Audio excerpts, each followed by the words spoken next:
Live stream.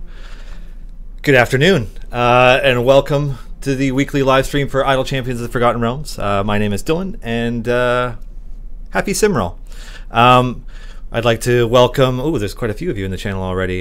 Captain Socialism, that's quite the name. Adjective Beaver, Icebringer, Realms Gamer, Alfie MS, Daylights Asunder, Big Earn, Triple X, with the triple X in the front. Faint Karmatic. Oh wow. PB and Jotter. Peter's Lion. Forum Vaporus. Axis of Anarchy. Smirkgrin. Silisa. Leanth22T. Wow. Well, welcome. Welcome back. Yes, I am back to an Aasimar Cleric because unlike this past weekend as part of Extra Life where I was playing a Tiefling Bard, an Aasimar Cleric is my main. That's what I'm playing in my campaign. So yeah, what can I say except happy Simral? I suppose first I should first things first. Let's thank the amazing team at Wizards of the Coast for allowing us to graciously allowing us to use their Twitch stream, but also for all the hard work that they do with Dungeons and Dragons. We work with John, Chris, Greg, Bart, Pelham, Trevor, who not only do they kick ass, they are tireless and dedicated, and they care about this so much, and it is a joy to be able to work with them. So thank you. And thanks for allowing us to be here, and thanks for allowing our audience to be here, and your audience to be here, and just thanks all around. It's really a pleasure. Rocking my Arcan shirt, although I'm just a little bit low that you can't quite see it. So today is the second day of Simral in Idle Champions. I hope everybody's enjoying the event so far. And in order to celebrate this festive holiday, we've done a few things. We've gone a little bit blue right here. You can see it in the overlay. But also, if you've headed over to the r/Idle Champions subreddit in the last day or so, our volunteer moderator Whittaker has been taking some extra time to crank out some CSS changes and get that subreddit up to snuff. And it's a little bit blue right now to go with our holiday theme.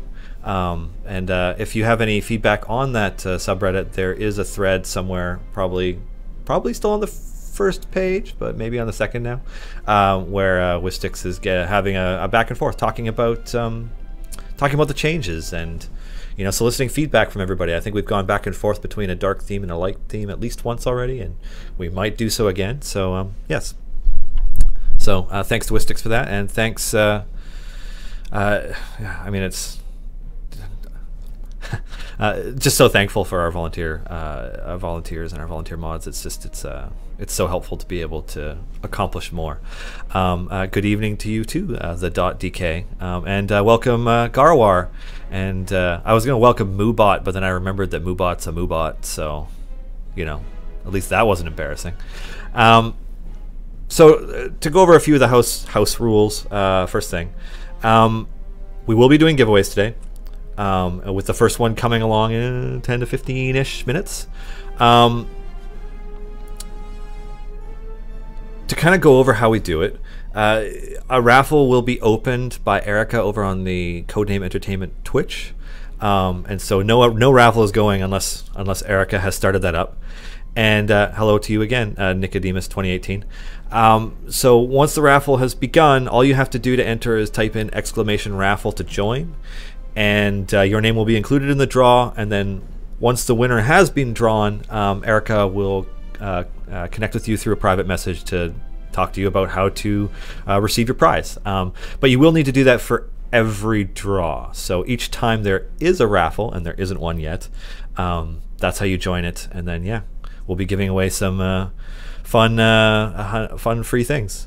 Any chance we will get higher FPS someday? It only runs at 20 times speed with 60 FPS.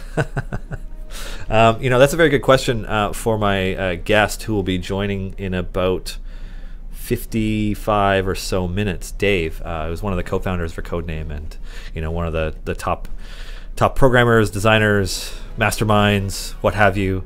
He may not be the math guy that Justin is, but he's a sharp Cookie?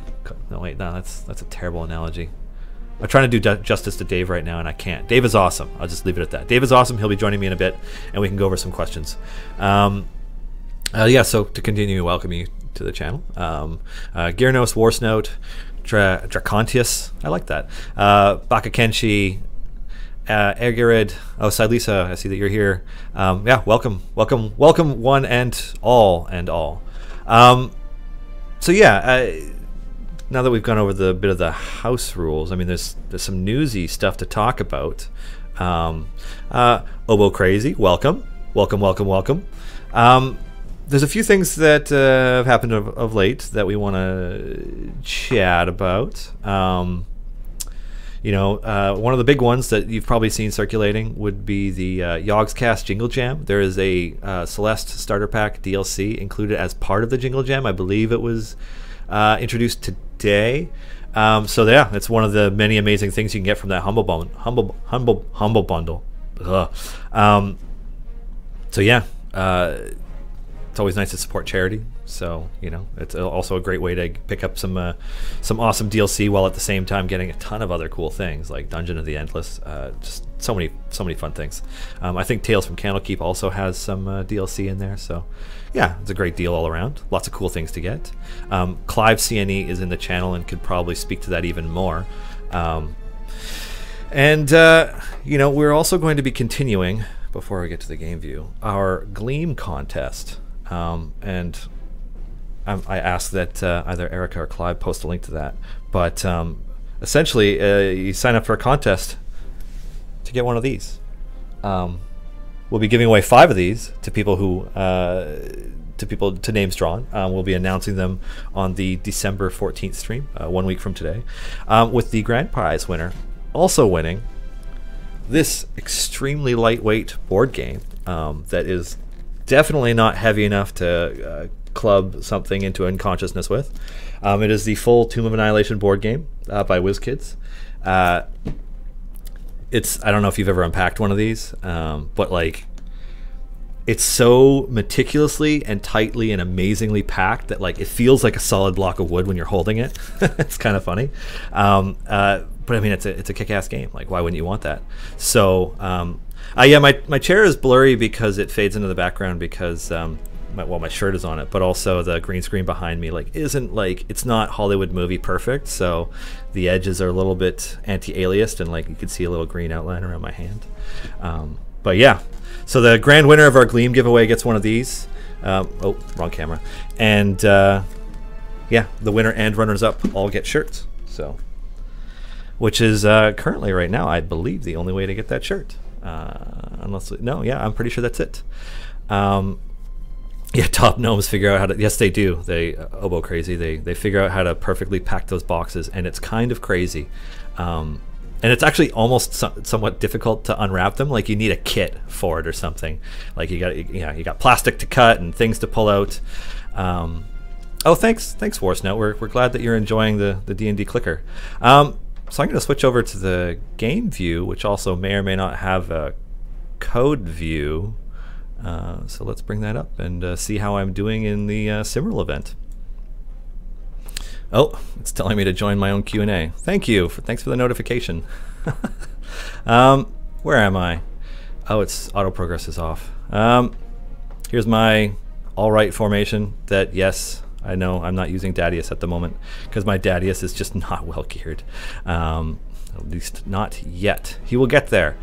Somebody was asking me in Discord to start the hardest adventure, and I was like, no. Yeah, Garwar, it's low hanging fruit, but you know, when coming up with 16 character codes, it just, you know, it's you know, some of them are going to be better than others. We can't swing and get a hit every single time, right? But yes, it is an event chest. It is a gold Dadius chest that should help everyone to gear up their Dadius. This is devolving more quickly than I was thinking that it might. So I'm just going to get you that Gleam link because if you want to participate in the giveaway for the board game and a shirt, And at the very least, the runner-up gets shirts. I'm just going to post that in chat right now. Boom. That's the Gleam link to sign up. I know there's a Twitter account and a tweet involved, but just spread the word for us, please.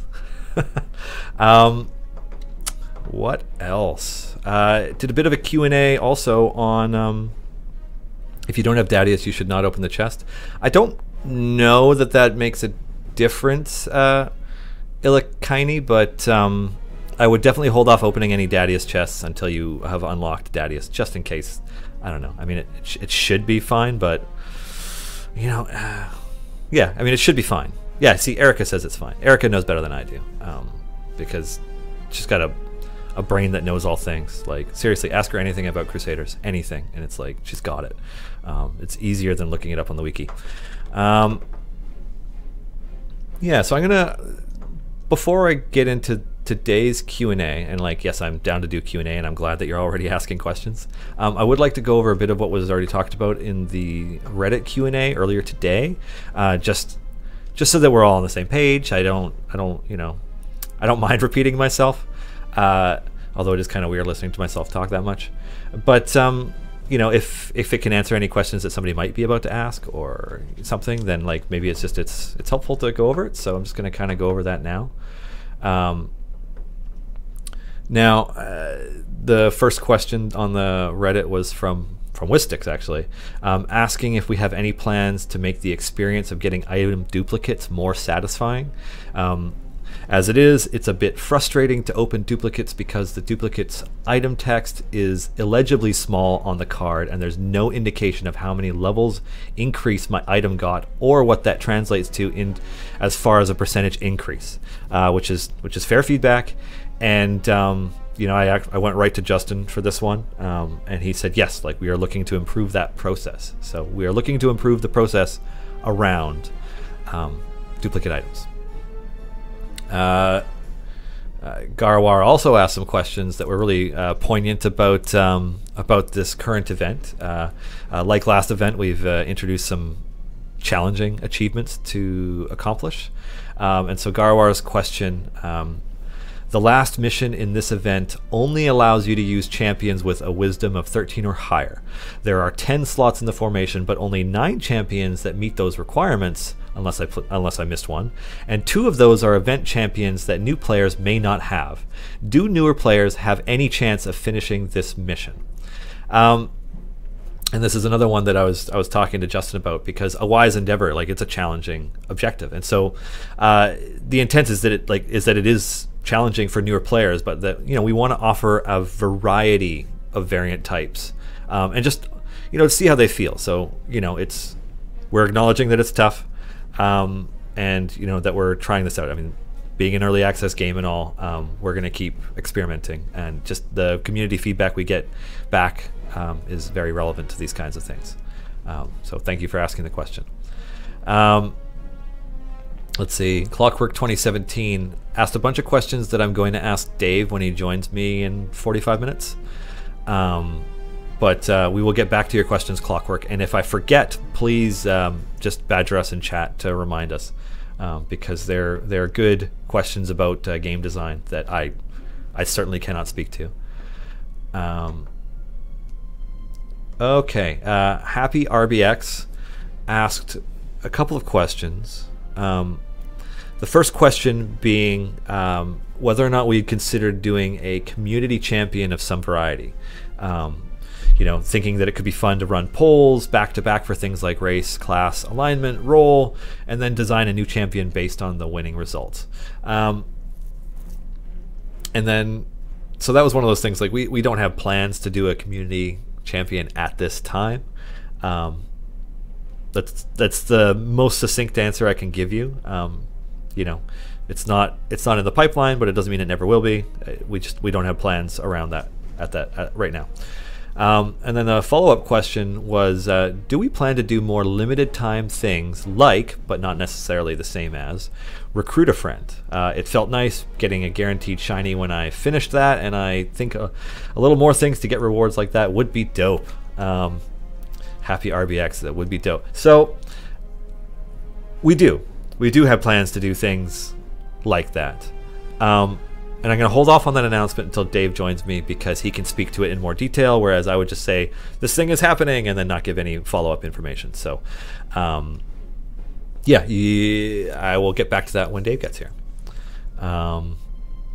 Let's see. We also got questions from Shade Meadows, one of our fans who has been creating some awesome Iris art. Iris being the in-house name of our Beholder mascot logo. So Shade Meadows asked, will we get illithids in the future?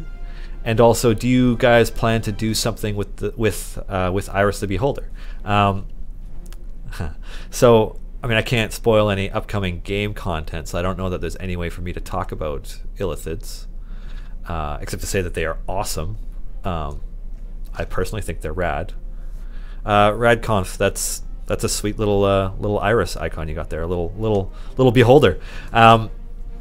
And then in terms of like what we would do with Iris, I don't know that we have anything in game planned beholder wise anytime soon, but I can say that, like, yeah, you know, it's an awesome design that we like using, and we're going to look at exploring more creative ways of using Iris in the future.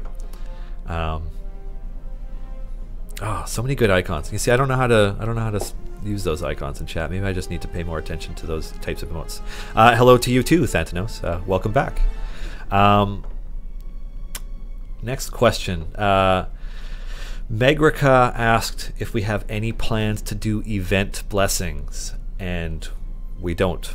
We don't have plans to do any event blessings at this time. Just that's the answer to that one. You know, I think I've subscribed to D&D, but I just, you know, honestly, I haven't explored the Twitch chat options much, because I find that most of my time on chat, I always open like Twitch, like when I'm watching Force Grey or something, I'll open it and have it open on one of my two screens, and then I'll be playing away, and I've just never taken the time to look up what I have to key in order to get these cool little images to show up. So yes, please do, Alexis. Feel free to send me something on Discord about that.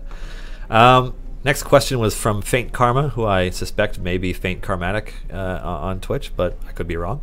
Asking if we have any update on the increase in offline gold generation. Now, this has come up several times since we started doing our live streams. I can't remember when the most... Hello, Faint Karmatic. I can't remember the most recent instance, but it's something... I'm going to ask Dave about it when he gets here. Because, I mean, he was busy earlier today, but I'll bug him when he sits down, because, you know, we are looking at it, but I don't have an ETA on anything related to that, and Dave might be able to give a better answer. Because it's definitely something we're looking at, and it's something that we've acknowledged that we want to address. And It's the Duck Again asked, by far the most massive wall of text of questions, only some of which I can help with. But I can take TK Theus. Questions are not Twitter only. I will be addressing the questions in the Twitch chat shortly. I just want to get through all the Reddit stuff, because just to keep everybody on the same page. And also some of the Reddit users are also here in the chat. So yeah. But feel free to ask questions, and hopefully we will get to all of them. And hopefully I can help you with many of them, but if not, hopefully Dave can help you with the others. Although I can say that it sounds like we'll be able to get Justin to join us next week for people who want to ask like the really design-oriented and mathy questions about, like, you know, the minutia of how the game has been designed. Justin should be around next week for our stream as well. Hopefully we can drag him in for more than an hour, but he's got a lot of work on his plate, so we'll see. So It's the Duck Again. It looks like I missed your questions during the Reddit Q&A last week. It just wasn't within the window when I was responding to them, and so there's a bunch of questions here, so bear with me. So the first question: statistics. I love statistics, and we need some. Any plans of getting some in there in a useful way? DPS of the last 60 seconds, gold dropped in the last 60 seconds, average gold dropped, total gold dropped, hero DPS overview, damage taken in stage, and so on. There's even more examples. So the suggestion is noted. Quite a few of us like like having more stats and more information to look at. So it has been acknowledged, and it's the kind of thing I pass that along to the team when it happens, because it's easy to be focused on creating more content, and as opposed to building out the UI in different ways, and so it's like priorities are always moving, and so on and so forth. So I pass that feedback along. And then the second question was around hero circles, which I know we've mentioned on stream before. In a lot map, I'm just using it because I like to. That's really it. I find it easier to keep track of when I'm tabbing in and out of the game or what have you. So the follow-up question from It's the Duck Again was around hero circles, and it's something that we are looking at. I don't have anything helpful to follow up with about that. Desina, I cheated, which isn't to say that I did anything on the back end so much as I used a bunch of contracts to get a bunch of stuff early, and so I've been really efficient in my gold gains. And but I am not one of the hardcores who managed to complete everything already, because there's a few of those, and it blows my mind how quickly they can tear through content sometimes. Giant Dwarf Statement, thank you for the upgrade icon update for heals and shields. You're welcome. I want to give that credit to Mike. I think might have done it. Might have been the developer who did it. If not, I will give proper credit to whoever it is when I chat with them later. Question 3, do multiple gold potions stack, and if so, how does the math work? I have no idea how that math works. That is a Justin question through and through that I will not touch. Question 4, about unused heroes. Oh, it's 120. It's 122. Yeah, let's do a raffle. Yeah, join the raffle. We're gonna give away 5 gold chests to the lucky winner of this current raffle. So good luck to you. I hope you open epics. May they be fire-breathing potions and/or the epics that you don't already have. All right, so back to the question about unused heroes. Characters like Gromma, Krond, and Delina don't get used much in the current meta. Can we still do something useful with them? And then the suggestion is like, sending on adventures, missions, that kind of thing. And I think the key words to focus on with that, sorry, I was distracted by a question that I was reading on the other screen. So the key thing to focus on that is that in the current meta, because the meta is intended to continue to shift as we release more champions and more diverse objectives like a wise endeavor, and more formations. So there's a bit of a tricky, I don't want to say disconnect because that sounds strong, but like there's a part where it's like any changes we're looking to put into the game down the line, in terms of development, like we have a number of champions in the pipeline, but it's like we can see changes that are coming that will shuffle up the meta and in a way that our audience can't. And so the disconnect is that Jamila and Hitch are top DPS right now, although I haven't experimented enough with Dadius to see how he ranks. And so we can see changes coming, but it's not something that the players can also see, because it might be 1, 2, 3 content updates down the line. So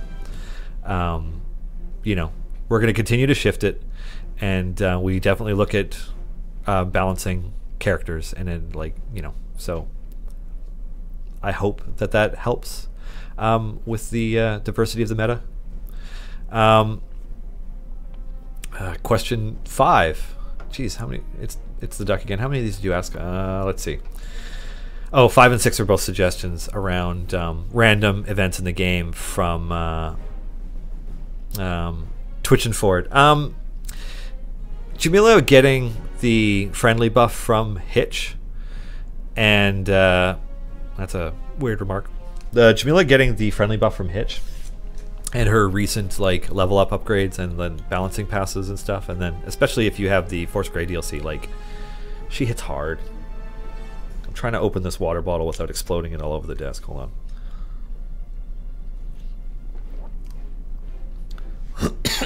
So to answer the other two questions from It's the Duck again, I don't know what we have in terms of developing random events in game.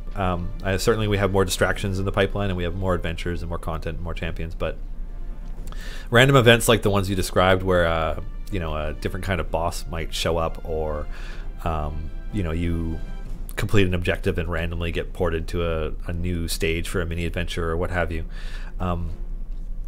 They're interesting suggestions that I'll pass along to the team, but I don't know that we have any plans to do anything quite like that at this time.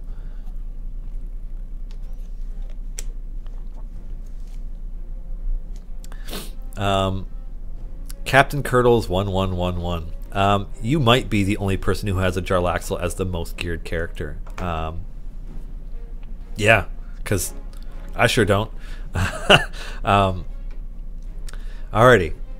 Thanks for bearing with me, everybody. Now I can move on to the other questions, because we've been taking these down. Crabtastrophe. First question, what is the reasoning behind the event mission A Wise Endeavor? I kind of touched on this a little bit already, and indirectly, in that, let me just pull up the exact wording. So it's definitely you know, a variant and achievement that is challenging. It's challenging, and it may be extra challenging for newer players who haven't unlocked a couple of the characters that would allow them to more easily complete it. But the intent is to offer a variety of variant types, and to see how they feel. Like we're still trying this out, so you know, we would like to know when the event wraps, like whether or not people were able to complete them. You know, if 99% of players are unable to complete an objective, then you know, that's on us. But we definitely want to make sure that there's a variety of challenges with each of the events. Moving on to Poleth 1984's question. Why are rewards for beating bosses not increasing as we go further into an adventure? The rewards seem a bit small when you get into level 200 plus. Well, congrats on getting to 200 plus, because I don't think many of our players make it quite that far. It's random. There's elements of RNG to how many gems you can earn. You know, that's really it. Like it's if you there's no further answer that I can really give to that. You know, except to say that, you know, I can bring that up with the development team. Yeah. Question the third, Mr. Vesuvius. Will there be longer form adventures that don't loop after level 50? That's a great idea. I like the way you're thinking. And then a follow-up question from Mr. Vesuvius. Who's your favorite, Dave or Justin? Don't do that to me. That's I don't play favorites. Moving on from that before I get killed by one or the other, because they're both fearsome in their own right. Question number 5, Take Theus. Do you guys pretend to do another type of support, like raise click damage or attack speed, maybe even debuffer, slow enemies, taking longer to take damage, slow attack speed of bosses? So like we do have things like that in the game. Like Grama is able to slow down and lower the DPS of characters. Stokey is able to buff DPS against characters. Minsk's favored enemy. So like we have other support aspects in the game. But yeah, like we're certainly looking always during the design process at ways to be more creative in how we add things. So yeah. The .dk, is there a future where idle champions will be playable on mobile? I can't answer that. Garwar, any chance for a potion that gives gold on click? I don't know that that's something that's ever been discussed, but I imagine that would allow players who use scripting and clickers to do some pretty crazy things, wouldn't it? So I don't know, Garwar. I feel like that's a question that I'll ask Justin and he'll laugh at me and then just turn around and ignore me after that. But I can pass it along at least. Ted Faster. Oh, welcome back, Ted Faster. Are you considering using one of the monster PC races from Bolos? You know, so I love Volo's Guide. Not just I mean, obviously I'm playing an Azamar, and in my game I play a variant Azamar. But there's some really cool stuff in there. You know, and you know, we definitely will continue to be exploring our options as we develop. There is a huge wealth of Forgotten Realms characters to look at, and you know, then there's on top of that there are characters that you know, we'd like to create. So you know, without spoiling anything, we have probably 5 copies each of every single 5e book in the office. So we look at everything, and that's probably the most I could spoil, Ted Faster, without getting myself into trouble. I'm just gonna pull something up here so that I can see it. There we go. Let's see. Draugr. Any plans to add some kind of bestiary to the game? We've talked about this a number of times. It's such a massive undertaking, and it's. I'm wondering if you're one of the many who, the reason that comes to mind has as much to Fallen Azamar Hexblade Warlock. That sounds sweet, Darkfire Savior. That sounds like a fun character to play. Oh, my question scrolled down. So any plans to add a bestiary? So that's a pretty massive undertaking to add to the game. So I don't know that that's like a top priority thing that we're working on. Certainly when it comes to something like Minsk's favorite enemy, it would be helpful for you to be able to look up all the monsters and what types they are, and like, you know, better counter them and make more educated decisions. And I'm wiping, so hold on a second. Looks like it's that time I should be leveling up my characters again so that this continues. Bear with me. What am I? All right.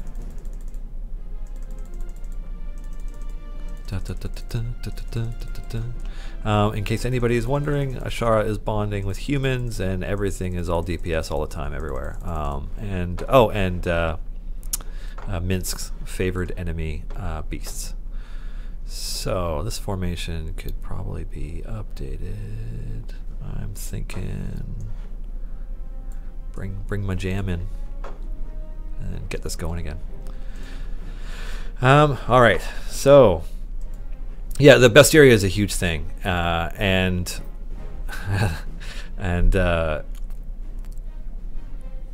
we're looking at how we can address the issues that not having a bestiary causes. Is probably the most diplomatic answer that I can give that's actually helpful. Silisa, are there any future plans for more gem purchases other than silver and gold chests, or introduce an additional currency? I can't spoil that, I don't think. I'm gonna make a note to ask Dave that when he gets here, because it's definitely one of those things where, like, should I just, yeah. Captain Socialism, what is your favorite D&D race and class? Shit. Well, that is a huge question. I think in the past I've compared that to picking your favorite child. Like, just as an example, this past weekend when we were doing our Extra Life 2017 24-hour stream that I only made it to hour 14 of before I got sick and had to go home, I was playing Tiefling Bard, which is totally out, especially a glam bard, which is totally outside my wheelhouse. It's not really the kind of character that I would normally make, but I had a great time playing them. It was like Dracnos, Fredros Jupiter was his name. That's what it was, and had a really great time floating in the sky, playing Purple Rain for everybody while we were killing Yetis. That was a fun character, but you know, it's funny because I can think of so many different experiences where playing a different character or class was awesome, and it's always about who you're playing D&D with and like what that experience is like. You know, like I play with some of my closest friends. I play with people from work, so you know, I love playing Azamar because I like the idea of like either sprouting radiant wings and flying, or nuking everything with necrotic energy when you're fallen or what have you. And I like the storytelling elements of hearing voices. At the same time, I made a Dragonborn monk once that was really sweet. A little outside what you normally do with a Dragonborn, but why not? And some of my best characters were like Warforged and some other things. So it's picking one favorite. I can't pick a favorite race class combo, but I can say that I love a lot of the characters I've played.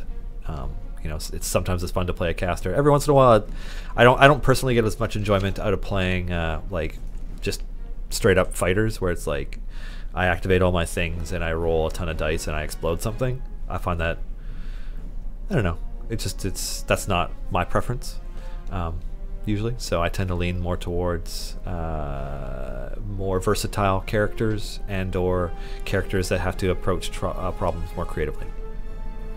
That was a really long-winded answer that probably didn't answer your question at all. So sorry about that, Captain Socialism. Scythe Grimy, can we get a stats screen similar to Crusaders of the Lost Idols? You can get some stuff from the achievement screen, but it'd be nice to have more. That is feedback that we continue to get, and so I'm going to make note of it again here because it keeps coming up. Tribal Sage. What about creating an event that reflects something similar to the Deck of Many Things? Something like when you enter an area, you would see you would see a 20-sided die roll, and depending on what it was, you would do something different, like a DPS decrease, gold increase, double HP mobs, etc., etc. So you're thinking of the Deck of Many Things being something that creates its own variants for you. That's a very interesting idea that I will pass along. My Random Video Games asks, when can we get buy all the levels I can button? So for those who don't know, the upgrade button currently in the game, actually I have to scroll over, but like this upgrade button here has changed a couple of times since we launched, and I find that I'm basically always on the upgrade button. But what I'm not doing is like clicking and then getting all the leveling all done at once. So it's an interesting bit of feedback. I'll pass it along. Slip and Sound. Have you considered using the swappable characters to run 2 scenarios at the same time? I'm not sure what you mean by 2 scenarios at the same time. Do you mean being able to have 2 instances of Idle Champions going once you have enough to swap through all 12 so that you could have 2 parties going? Because I don't know that we have any plans to do anything like that. So if you could follow up on that, Slip and Sound, that would be helpful. Yeah, 2 parties. Yeah, I don't know that we have any plans to do anything like that.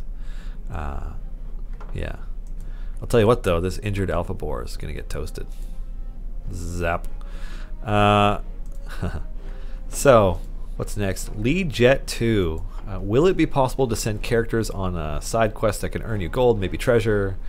So you're talking about adding missions, quests. This is a suggestion that we've had a lot, and certainly there are things similar in other Codename games. We're looking at it. We're always exploring ideas on how to build out the game, but I don't have an ETA on anything to give you. LRH Nox. I don't know what that name stands for. Any chance of getting an Owl Bear champion?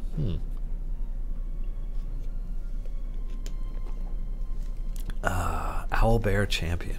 Owl Bears are sweet. I have no idea if we're planning an Owl Bear champion or not. I'll ask Dave when he sits down. Just because I'd be curious to hear what he says about that. Because I know what our next 2 or 3 are, but yeah, I'll ask him. What is your favorite D&D race? Wait, that came up. Didn't that come up already?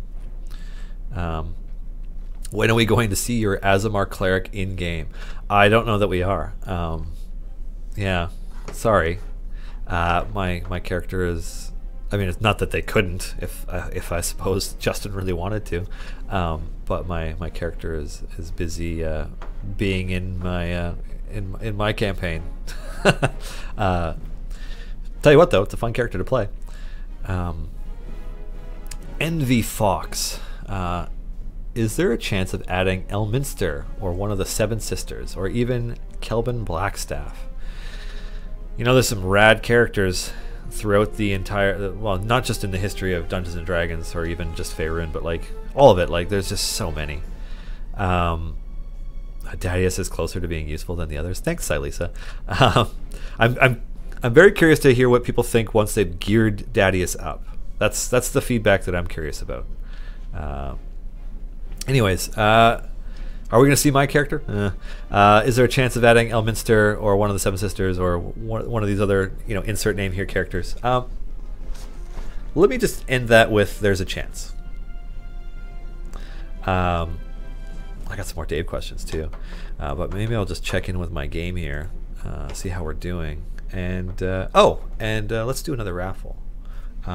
This time for an Archon Force Grey DLC, so you can get this sweet piece of loot here, a nice golden shiny holy symbol of Tiamat to buff your party, along with a set of blues and a bunch of chests. So wait until Erica starts that in chat, but yeah, let's do this. Let's give out some loot, because I know that everybody is here not to listen to me drone on and on, but to get loot. I'm just gonna level everybody up here.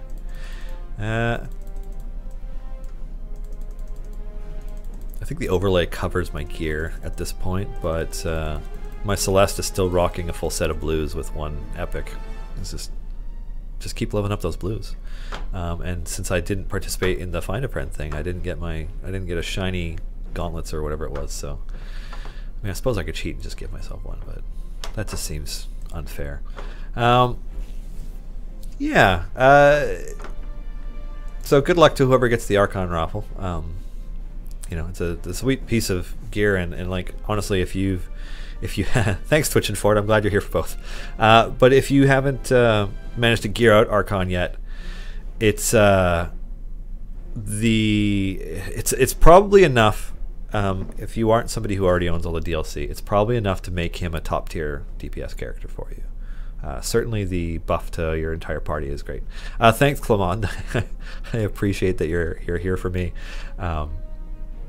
Yeah, I'm trying to think of, there's a few things I want to chat about and a few things that I want to wait for Dave for, just because I know that Dave can expand upon them in meaningful ways, and so it would seem silly to kind of chop it off. Leadjet's asking, what is currently my strongest gear? Well, let's see. I mean, my best geared characters, I mean, Ashara has absurdly good gear on my character. I'll just mouse over that over here. I've got epics across the board for Ashara. Obviously, none of them are shiny though. And I mean, if you're lucky enough to open one of those silver shinies, boy, does that make a difference. But yeah, I find that one of the problems with having great gear on some characters is it makes it hard to try out other formations or new champions, because at that point you've really established this is an awesome setup, because like my Ashara is like this. It's like, well, why would I use Krond if I have all epics on Ashara, and Ashara is so powerful, right? So it makes it challenging to try stuff out. Whereas my Celeste, still rocking blues and an epic, one extra epic on Nayeli, but other than that it's the DLC. Bruner is very well geared at this point. Starter pack, DLC, all those things. So yeah, I have some pretty crazy gear. I can swap over to Dadius. There's my Dadius. Actually, he's been really lucky. I've only opened a dozen chests total, and I mean, there's a couple greens, but like I got epics right away, and then obviously there's this one. So Dadius is doing all right. I'm gonna, when I get him a little better geared, I'm gonna try out more formations with him, because he seems like he's challenging to use, and like I know there are upcoming synergies for him, but the question is, are there enough synergies for him in here right now for him to take over an important slot? So I guess we'll see. I don't know, Brandscaping, that sounds like you're sucking up to Erica for the raffle. I mean, not that it's not okay for Erica to be your favorite, because Erica is amazing, but you know, with the raffle going on, Ryder Neb had pretty poor gear luck so far, aside from Grama. Yeah, it happens. You know, like I said, I wonder at this point, would my Celeste be in blues and greens only if I hadn't got the DLC for her, because I haven't managed to get any other epics. It's just how that RNG goes sometimes.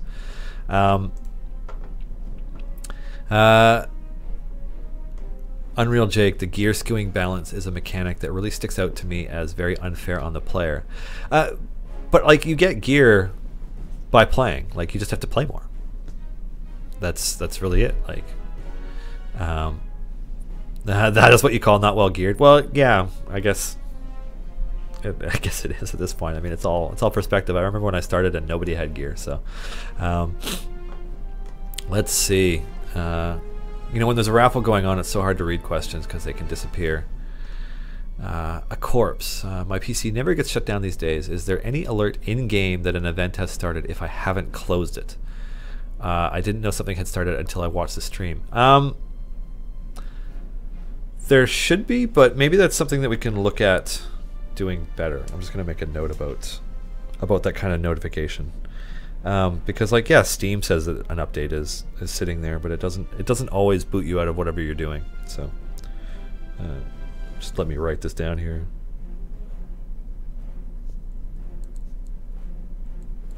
Pen on paper down below. Let's see what else we got for questions. Can you put a fast forward button to push our champions to where they feel to proceed, but maybe don't get any rewards for it as a downside? Barak 2341. So Dave has mentioned this on stream before, and I'll get to your question, man hugs, because it made me smirk. So Dave has mentioned before that we're looking at ways to speed up initial levels, but we don't have an ETA or anything to announce about it yet. We will get there, because yes, certainly, especially once you're going into the much higher levels, it takes time. So yeah, we're looking at ways to speed that up. Ooh, almost kicked over a light stand. That would have been loud and disastrous on the stream, let me tell you. Computer Ninja, how far is this game from being released and not in early access? I can't give you a definitive answer for that. Certainly there are bug fixes that we want to get through before we consider this a release. Yeah. Congratulations to Katana Donkey on getting your Arcan Force Grey DLC. I think it was that's yeah. That's the one you got. Grats. Yeah, that's a sweet piece of DLC. All right, can I comment on the likelihood of Deacon dancing on my enemies' corpses? I can't except to say that Deacon is awesome. Oh, do I need to use an ability to kill this boss? Probably. No, the other way. Burn. Just burn. Burn, boss, burn. Oh, no. Hitch will do it. Hitch will finish him off. There we go. The rat catcher is dead. Alright, moving on to other questions. OG17, you could probably see the items if you slid the overlay down. Yeah, but we wanted to have the overlay there so that you could see the code and my name and stuff like that. So it's like, it's a trade-off just for the way that we have this set up right now. We might change our overlay again, but right now it's festive and the blue. So it's the best I can do. Vienticus Prime, questions are overrated. Sure. Let's see. Looking for questions. Can we get an upgrade system for equipment that isn't hoping for epics from chests? Maybe trading favor, and so on. I can say that we do have plans for our items. And that we are looking at what it feels like to get duplicates, and just looking at how to how can I say this without elaborating and getting in trouble? We're looking at items, and we're looking at what it feels like to open items. That's probably the most I can say about it right now. Yeah, I don't want to announce anything unintentionally or get in trouble or any of those things, because you know I like working here. Obi Tom, an in-game pop-up like the Twitch stream would be great for new contents and updates. Noted. Okay. Yeah. Yes. Jikler, there's an event. Simroll started yesterday afternoon Pacific time, so you have until Monday, December 18th at noon Pacific to unlock Dadius, gear him up, finish your achievements, etc. And I mean, I can show Dadius right now, because why not? It probably won't wipe me swapping over, but here he is. Dadius, male human wizard. Another human, and he's got things that buff based on intelligence, and other things that buff himself. And he's just a badass looking red wizard. Anyways. Boom. Nuking an area, completing it. Okay.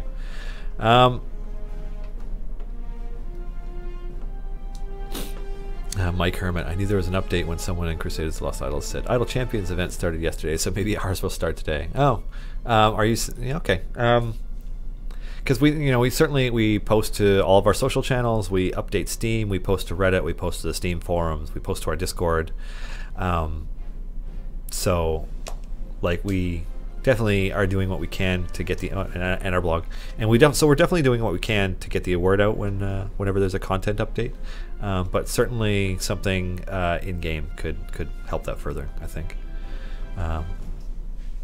Just gotta make a note here again.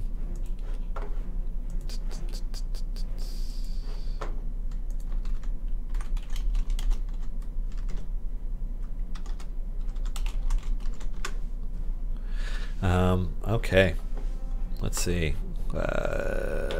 More questions, all the questions. I mean, I'm saving, and if I haven't answered your question already, we're actually saving a whole bunch of them to talk about when Dave gets online, just so that we can get into more details around some things, and just get into some more game specific feedback. I'm kept in a lot of loops, but I am not in all of the loops. So yeah, he can certainly answer things with some more detail. Let's see what else we got. Leejet 2, this is my first early access game, new to Steam. Should it be a smooth transition when it becomes a regular game? I don't know that the experience for anybody who's already playing the game will change. The game would no longer be marked as early access, and we would be able to talk about it in a slightly different way. Yeah, I don't know what else to add to that, really. I don't believe there are any plans right now to wipe any progress or anything like that, certainly. So, you know, it should be like any other day of playing the game for the majority of the users. It's just searching for the game on Steam and how it shows up will change. Yeah.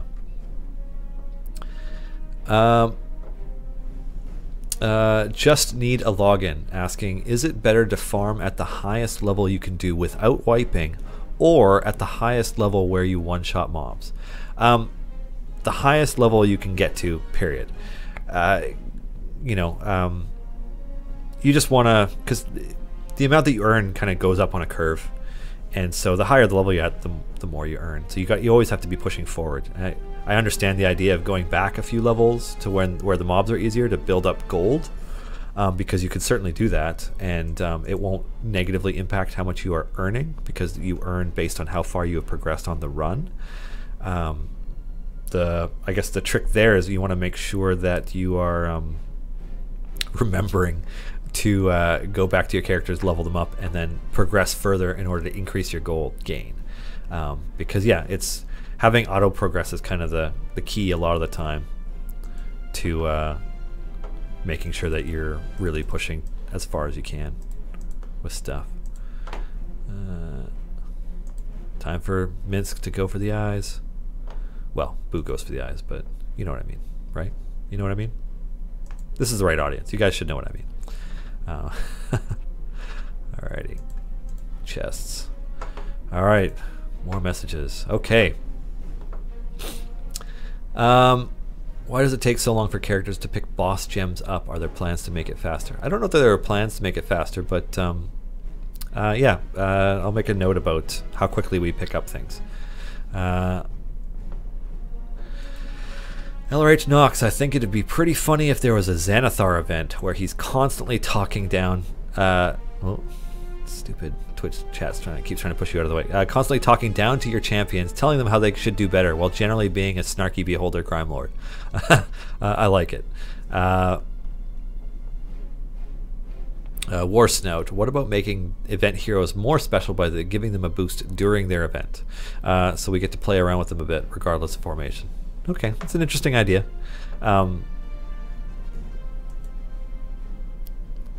Zoot C, the only change going from early access to release version 1 is that you can charge double the price. I'm looking at you, Ark Survival Evolved. I don't know why our pricing would change. This is still a free game, and it'll still be free to play when we come out of early access. You know, you are free to not pay for the game and play it for free, should you wish to. Let's see.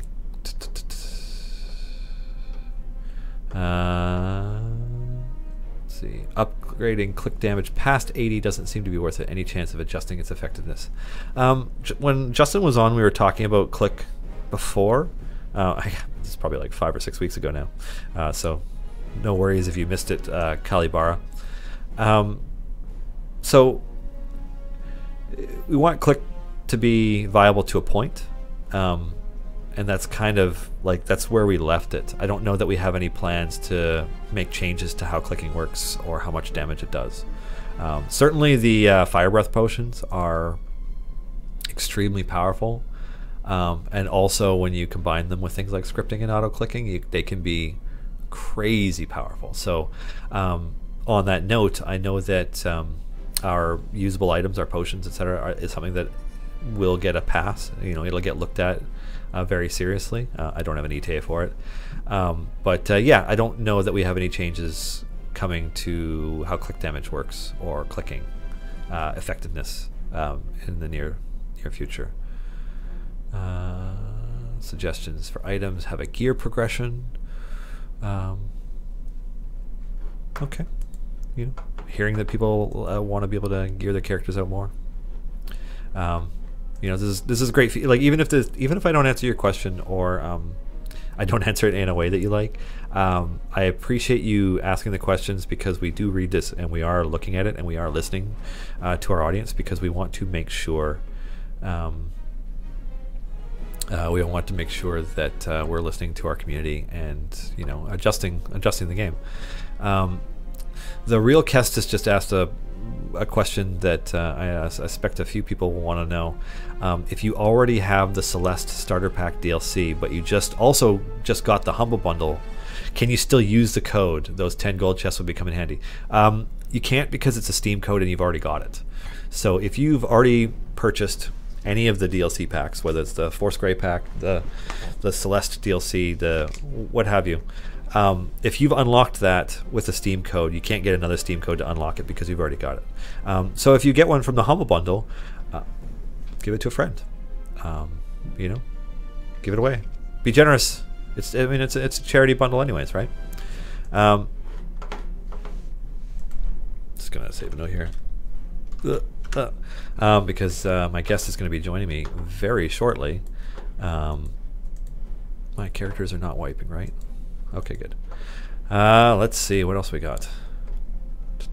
Oh, Zoot C. No, I was having a go at the makers of Ark, because doubling the price is what they did. Oh, well, that's their choice. Yeah, come on in. So without further ado, I'll let them get settled here. But I'd like to welcome back Dave. I'll slide over a bit so that you have room to come in. And turn your mic on so you can actually talk. Oh, that's always important. Yeah. But is it? No. For some people. Yeah, we have a nice stack of questions to go over with you. All right, let's go with the easy ones and leave the hard ones out.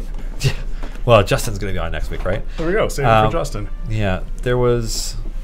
Okay, this one. I want to go over the Reddit one first because Clockwork 2017 has been trying to get answers to some of these for a while now, and I'm like, that's a Dave or Justin question. They're like, oh, shucks, and then they come back, so... That's actually just a Justin question, yeah. Yeah, right, hey. So they were asking... First, what part or aspects of Idle Champions have you most enjoyed designing or helping Justin to design so far? Right. I think the most interesting parts that were new for Idle Champions, because we took Idle Champions as sort of a version 2.0 of our Crusaders game, was actually the combat systems. So I would say like the most interesting stuff has been setting up like combat pieces where the players actually come out and attack the monsters, or set up where we end up with the ranged attacks. Or at this point, like with the stuff with Dadius was actually kind of interesting with sort of the stacking of the different variety of orb type attacks, right? So if you get 2 does more damage, 3 does more damage. Yeah. And there's also sort of the more complicated part of it too, right? Because all these things start to connect together in ways that we didn't anticipate they would originally. And the results of that is sort of like we end up scratching our heads like, oh, okay, well, this system doesn't support this. And so can we attach this in a way that actually makes sense, or do we have to start pulling pieces out and sort of redesigning things so that overall the system supports more and more interesting features for that? And so we actually often end up doing that, sort of, all right, how can we reassess this so that it actually supports more going forward rather than trying to tack things on? So it's a lot of the creative problem solving that you get a kick out of.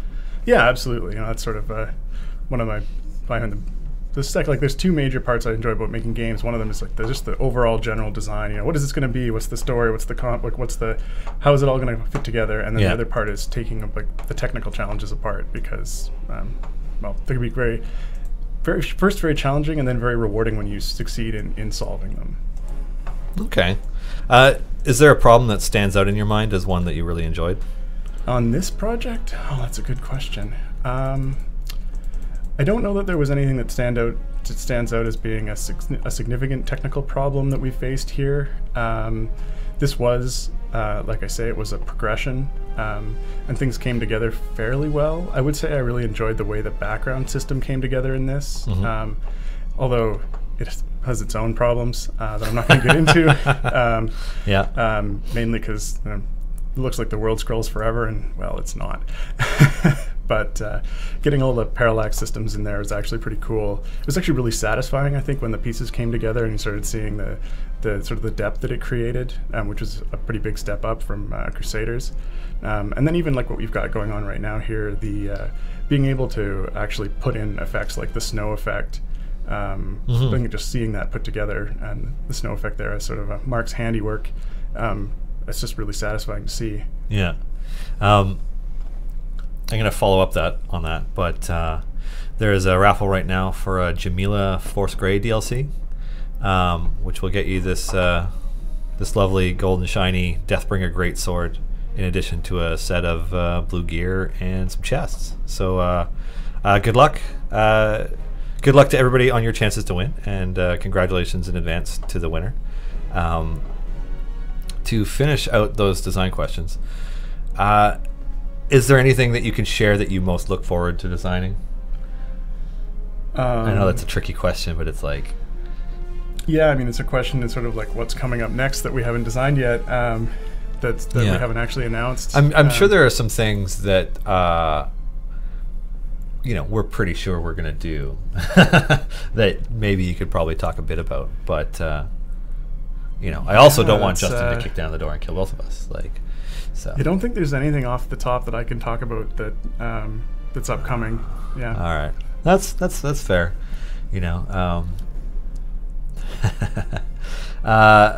So in Clockwork was smart in that they added another addendum. It's like, if you can't answer this directly, then what would you personally love to design for the game?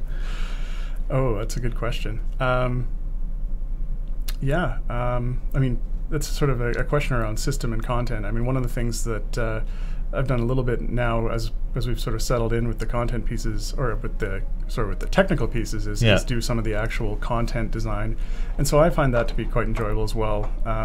So I mean, certainly that's going to be something that's going to continue to go forward. One of the things that we do in that is try to come up with unique quest pieces. Like in the last one with the T-Rex, that was certainly something that overall, like, everyone found to be really quite a fun setup in terms of both like the end result, which was really quite cool, but also just being able to put in like monsters that are the size of the screen. Like the technical setup for that is a little bit interesting, and being able to put in pieces like that, anything we can think of that has a little more interactiveness with the play area.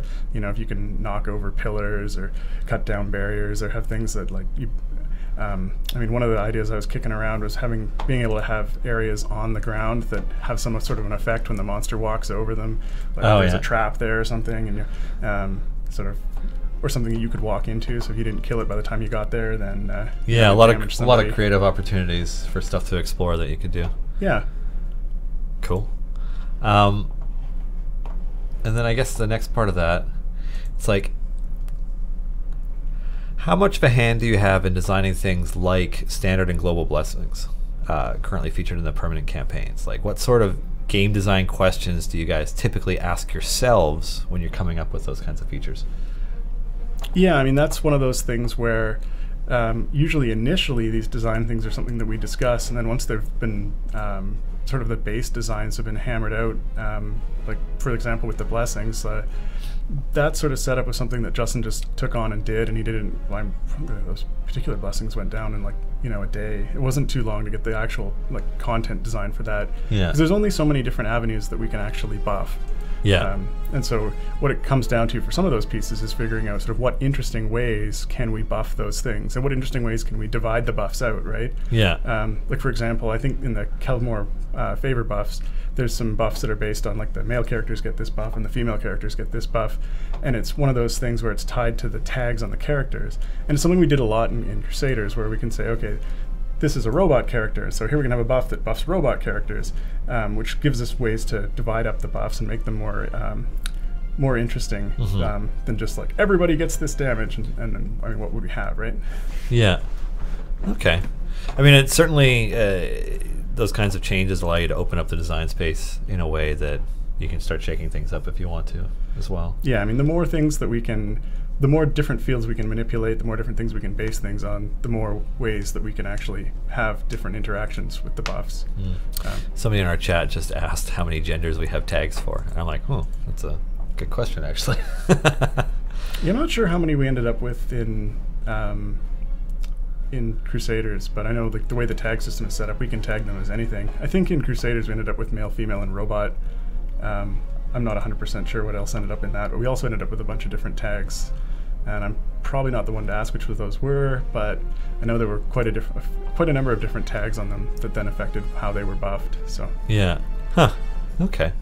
I can't remember if there's any other Dave questions in here. Let me just quickly go through.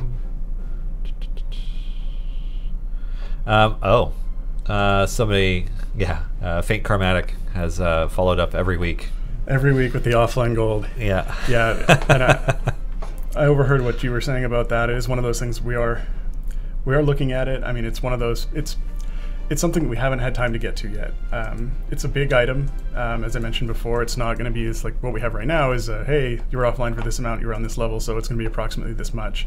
As we found out, it's not that easy to get an accurate number on it. Yeah. So we're erring on the side of benefiting players who keep the game open rather than people who close it. Yeah. But it's going to take some thought, and it's going to be something that gets looked at once sort of all the other higher priority items are addressed. Yeah. So features and content are going to take priority over that, at least for the next little bit.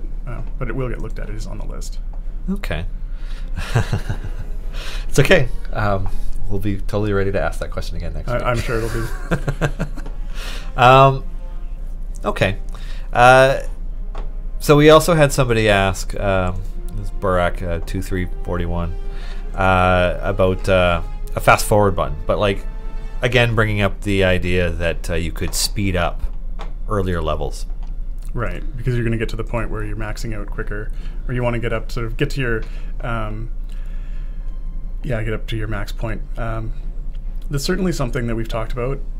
It's not something that is going to be in anytime soon, but it is something that we've talked about just because it is something that, I mean, as you progress, you don't want to deal with those first, it's sort of it feels a little bit of a drag to have to do those first areas again. Yeah.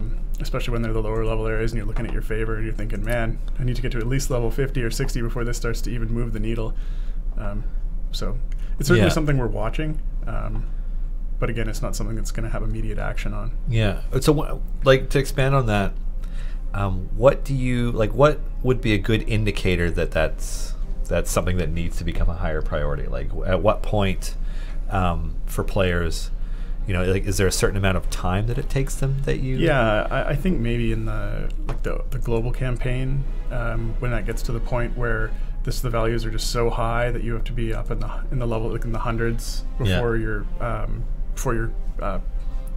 favor starts going up in any meaningful way. Yeah. Then it's going to start to be more of an issue of like, oh, okay, well, nobody wants to sit through 100 levels and get nothing. Mm-hmm. Okay. So that's when it would start to be like, oh, okay, maybe we should take a look at this more directly. Okay. And then let's see, what do we got next? Orochi Kyo asking if there's a list somewhere of all character upgrades level by level. Well, there's a list somewhere. Yeah, I've seen at least one of the lists, but like, oh, there's a list. It's called the database. I don't think we've published a list. I'm not sure if players have created one, but yeah, we don't have one. They talk about it to a degree. I know that shout out to Garawar in that whenever Garawar makes a guide, and it includes the new event champion, it also includes what all their level upgrades are. So. It wouldn't be too hard for someone to put that together, so I could see that existing. Yeah. I think what it is it goes back to a question that we also routinely get around when you pull up the characters. It's like, you have their upgrades list, but there's no way for you to explore everything in advance, or when you haven't unlocked the character. So like, I haven't unlocked Archon, but it's like, if I went here, you would be able to be like, oh, like, this is what his unlock tree or whatever looks like. Yeah, I mean, that particular upgrade list is something that we've talked about recently. It would be nice to be able to have a better listing of that, a better summation of where all the little buffs are coming in on that. Because if you look at your upgrade list, you see that, hey, the Archon's, whatever his first buff there, has got some strange percentage on it, because it feeds in from all of the other sources. So you might have a buff in the formation, you might have equipment that's affecting that slot. Yeah. There might be some sort of a global buff going on, and it all gets read out when it's reading that value, which is telling you, of course, what that field is doing, but it doesn't actually really give you any idea of like where and why where all of the different values are coming from. Yeah, and then it also tends to. There's also the part where it's like when they're not in the formation, but they're down below. Those values show up differently as well. Yeah, and if you're not in the formation, then if you were going to get bonuses from being in the formation, they don't show. Yeah, and I've had tickets from people who are confused about that sometimes. Sort of like, why is this value, this one, and it's not in the formation? It's because the obvious answer there is you're not in the formation, and they are actually dependent on the formation for a lot of them. Yeah. Okay. Although it's not obvious when looking at the list that a character sheet item would be formation based. Yeah. I got another repeat question from PB and Jotter, or PB and J Otter. I don't know. Any chance of adding alternate skins for existing characters for either purchase or event rewards? Yeah, I think there's definitely a chance of that. Like that's it's something that we talked about earlier. It's not something that we've discussed recently, but it's certainly something that we could do. I know we talked about having event-specific characterizations for them, or having just something that's something that's just like a DLC, or even something that's. Yeah, I mean, I guess the way you get them is not really super important, but I mean, we talked about like doing a pirate costume for Bruno or something like that, as or even his like sort of King Bruner giant suit of armor, right? Yeah, because the way we depict them right now, like their appearance isn't altered by the armor or by any of the equipment that they have. It's sort of all their iconic hero form. So there's no any kind of customization on that. So being able to pick one that or get some cool variants on that would be fun. I think. Yeah. Okay.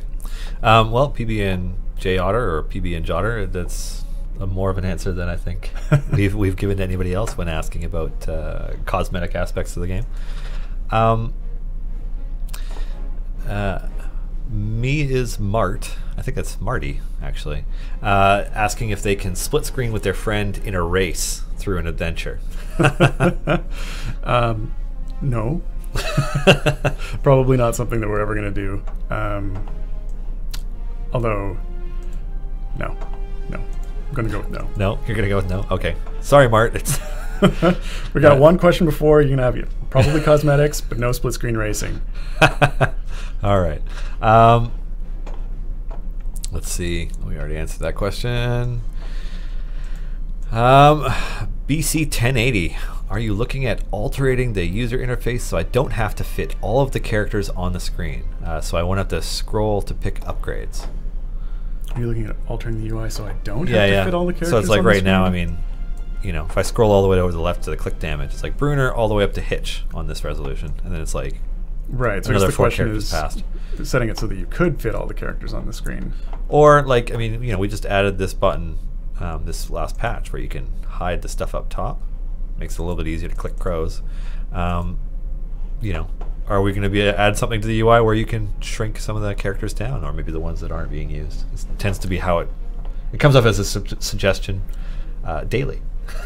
So, right. You know, we're not working on that at the moment. I know that has been requested a number of times. In fact, actually, now that you show that, I didn't actually realize we'd put the hide UI piece in there as. yeah, I guess someone snuck it in on you.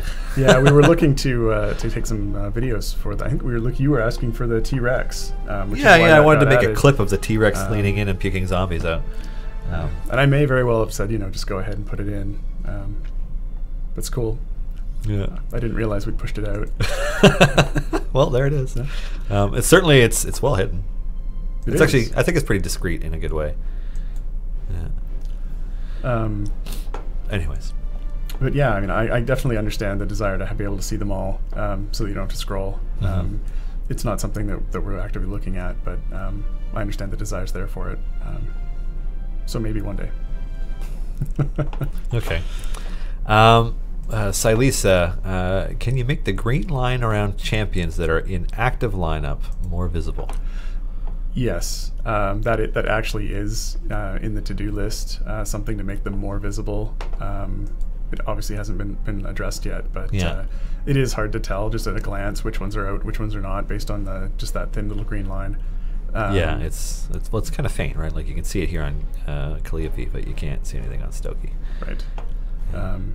So yeah, that's flagged as we want to make that more visible, but at this point, someone hasn't gotten to it yet. Yeah.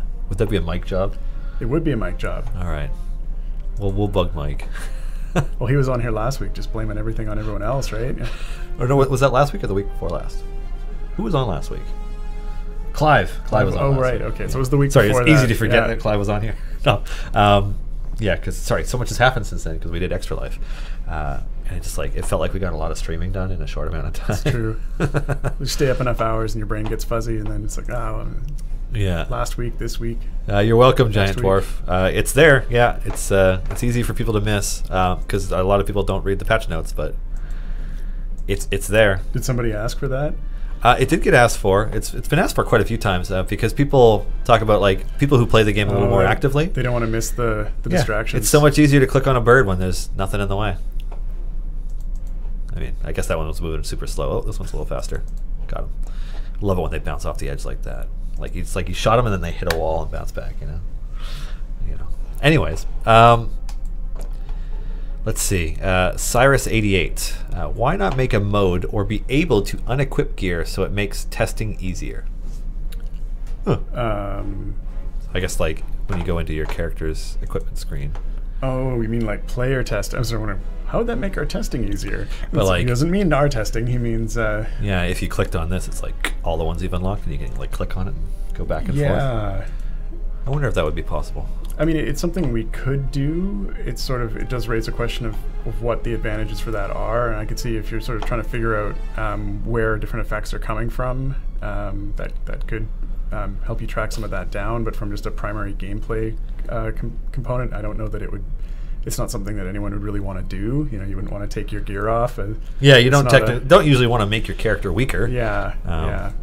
Sure. So, I mean, for testing, maybe, but for just general play, it might be confusing if someone took their gear off and it's like, I lost the item I had. And so, well, you know, you took it off.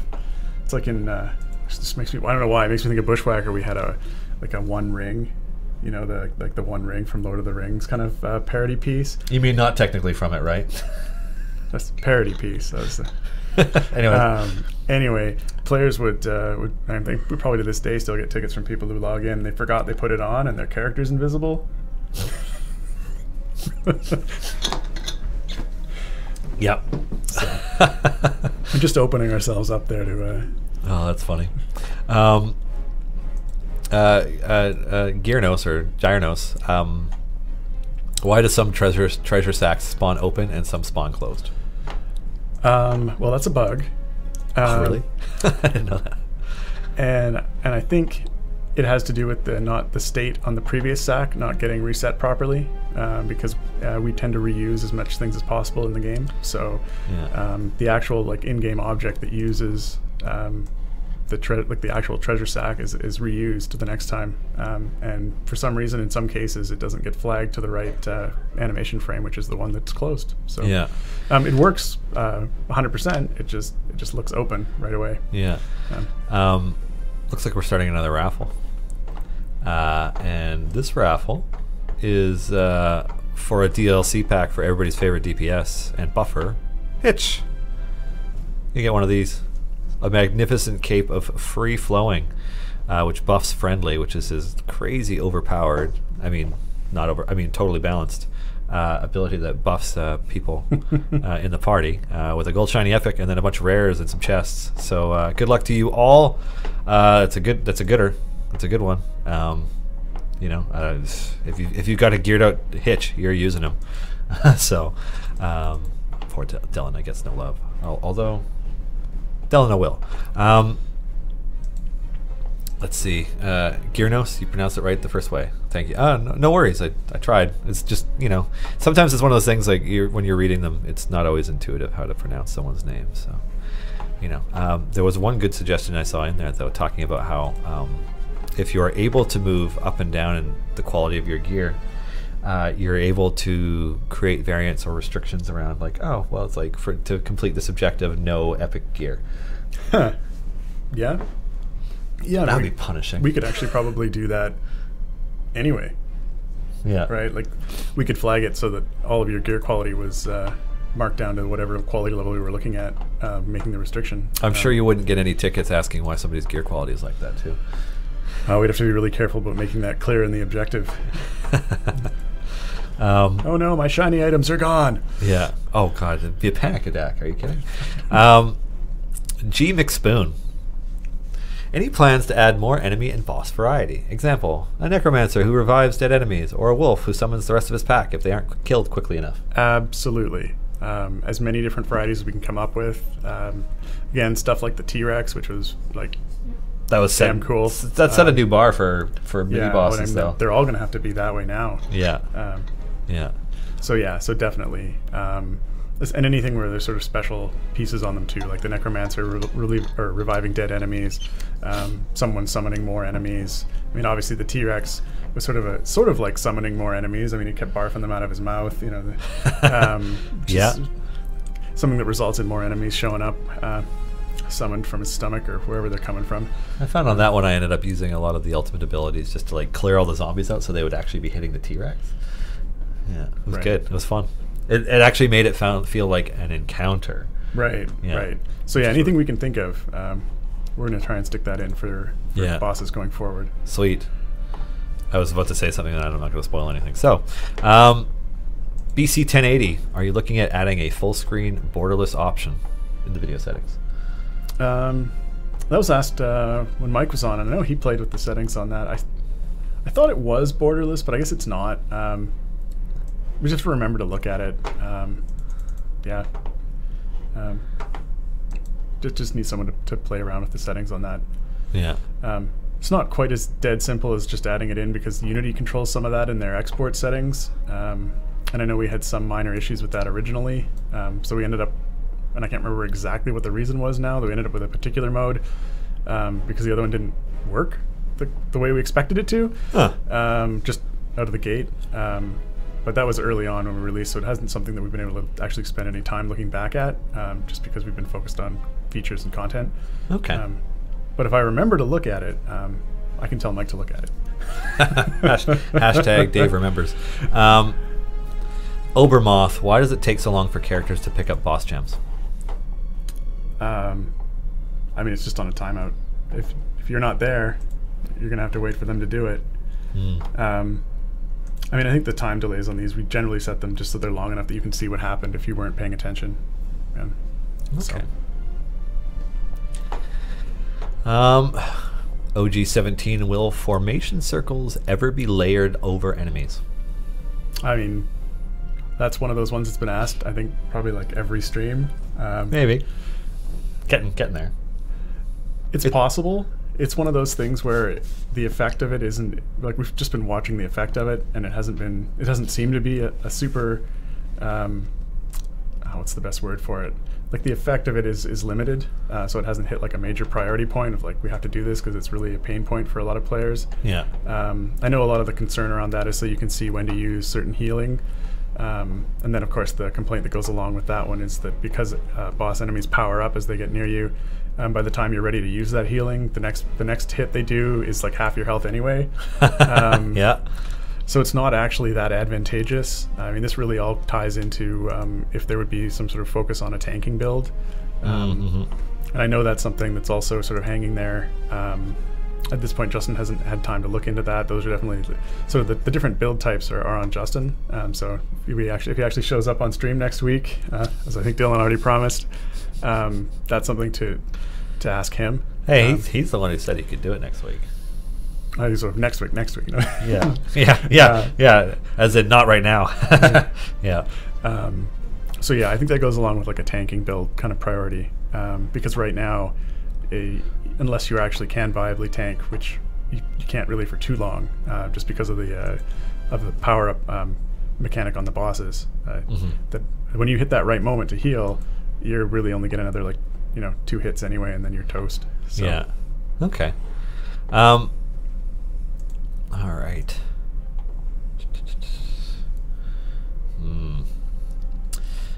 Well, I'm going to go with this question anyways. Jarlaxle Boehner 3. For people that don't like to use third-party programs like AutoClicker, is it possible in the future to have something like, after you use a Fire Breath potion, you just need to hold the mouse button and it will work as an AutoClicker? I mean, I think that's something that we could definitely look into. I know there's been some talk around the office of AutoClickers, and I'm not 100% sure like what that would look like, but it's something that we've been talking about. So, okay. Yeah, certainly that's a tricky one, I think. Yeah, and people definitely do use third-party software to just do that. So, so if we just include it in some way through the game, sort of a legitimate way to have it, people will probably feel better about that. Yeah. Thantanos asks an interesting question. Are there any plans to reopen completed adventures for replays, possibly for more gems? You guys put so much effort into content, it's a shame to only be able to play it once. At least they asked the question properly, right? Yeah, no, it's a really good way to ask that question. The answer is not at this time. I mean, one of those things that by having the content only doable once, we are maintaining a certain level of it releases only a certain amount into the ecosystem in one go. So as we keep adding more things, it sort of increases the amount you can get from the gems that way. But not at this point. Okay. Scralg1. Interesting name, Scralg1. Can you change the screen wipe between levels to only cover the landscape area and not the character portraits? It's annoying when it wipes when I'm trying to do upgrades. Yeah, I mean, I'm not sure what that would look like specifically. It's something that we could do. I think at this point it's probably just an aesthetic choice. Are you sure we just don't want to make it difficult for people to level their characters? I mean, that's something that was pre-planned. That was what we went ahead. You know what? If we just do this over the whole thing, if someone's doing something, we're going to interrupt them. That's very Andy Kaufman, you know? It'll actually teach them not to die while they're leveling up, right? You know, like this is sort of a punishment for dying when you level up, is that... my only worry is that when we're joking about something like that, somebody's going to think we're serious. So yeah, it was an aesthetic choice. And, we're awful people. We can look at it. Well, some of us. Rosie Croix. Are you planning on tying in closer with Dungeons and Dragons mechanics, like rests and more actions with levels? No. I think the tie-in we have here is really around sort of lore and characters, and the mechanics around the idle game are just so different that they don't really lend themselves well to being D&D style mechanics, unfortunately. We are planning to use the D&D stats more as things we can use for effects and formation abilities. So like, what was the most recent one with Thaddeus's ability? I think it only affects characters that have an intellect of 14 or higher. Dadius. Thaddeus is World of Warcraft's boss from Naxxramas. Cool. Never mind. Anyway, so Dadius, his effect only affects people who have or characters with an intellect of 14 or higher. So we can use those pieces to sort of be more deeply connected into the D&D character stats. But otherwise, I mean, I think having a D&D character that's level 800, for example, really doesn't make sense. Doesn't make a lot of sense. People don't normally hit in the quadrillions or higher of damage, right? Yeah. Okay. There's a couple things that we haven't gone over that we should probably go over before we dive further into the question rabbit hole. The first one being there's currently a Twitch Plays Idle Champions alpha test going on at twitch.tv/Twitch Plays Idle Champions. Yep. We're getting close to being ready with that, aren't we? Yeah, I think so. I mean, I think that's and Peter would be the guy to ask the details on that. So we haven't dragged Peter on here yet, have we? No, we should. After Justin. In the new year. Yeah. But it's still active, and it's something that we're hoping to get completed. And there's something about playing Idle Champions by Democratic committee that makes it really interesting. That's right. Forward, backward, backward, level up. Yeah, Erica shared the link in chat. So if anybody wants to check that out, it's I don't know. There's something surprisingly enthralling about it in a way that was unexpected. I found for me, like when I'm like, oh yeah, I'll test that out, and then I'm playing it for a while. I'm like, wait, why? I'm still playing this. Like, I'm playing this totally different like chat version while everybody else is voting on stuff. But it was a lot of fun. What else? We have an official Discord, which I haven't plugged at all today, so I'm going to mention it now. Discord.gg/Idle Champions. We tend to be there these days. And it's a growing community. I don't know, like 250, 260 people in it at any given time. Certainly during peak hours. So yeah, you are all welcome to join us. And then the Dave specific things. Dave specific.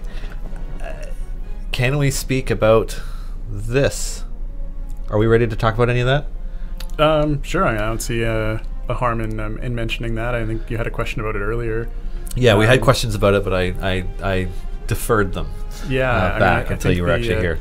The answer that you gave was, yeah, we're going to do that, and I don't have any further details. Yeah, but you have further details. Oh, I had thought that was going to be my answer too. Yeah. Okay, I would. So we will be doing another Refer a Friend weekend. It's something that looked like we got some positive feedback on before. It wasn't perfectly executed the first time. I know we had some timing issues on players joining and then being like, oh, my code doesn't work. So we're going to make that a little bit more forgiving, so that if for some reason you install a game and then you get your invite 20 minutes later, it doesn't think that you didn't actually get invited by your friend. Yeah. So that'll be an improvement. And then we're going to have a different shiny item as a reward. So if you add your friend and they go through the whole pieces of it, they'll get the, I think, what did we settle on this time? It was Hitch boots. Hitch boots. Yeah. Hitch's booties. So Wait, that sounds bad. These boots, sticky boots, that will be shiny sticky boots. That's slightly disturbing, but Yeah. get your, sticky boots get will your be shiny. shiny sticky boots. Yeah. So that'll be live this weekend, starting tomorrow at around noon, I'm thinking. Yeah. Referring friends this weekend. Yeah. Join us for Simroll. And then we are looking at putting together some weekend promo items. A way I know people have been asking for methods or mechanisms through which they can get items for some of the old, or not old at this point, they're not old, but the event champions. And so that's going to be a method for that. I'm not going to give any specific details right now, but once that starts, which will be probably the weekend after that, but no promises, then there should be ways to actually get some items for characters that you missed out on. Oh, right on. Yeah, I know people have been asking about that for a while, so it's nice to be able to provide them with something that they've been asking for. Yeah, cool. So yeah, refer a friend coming back, and you can get some hitch boots, some shiny hitch boots. Some shiny sticky hitch boots. Shiny sticky, yeah. The item is the sticky hitch boots, and they will be shiny, which is to say, what do I have that's shiny? This little silver border here that also adds a buff to the item.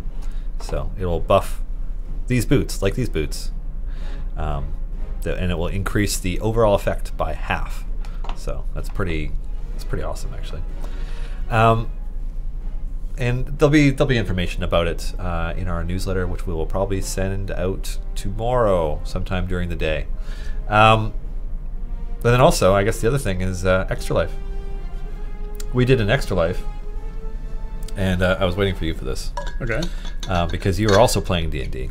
Because a bunch of us were playing D&D. We played at least six and a half hours of Dungeons and Dragons during the course of our 24-hour stream.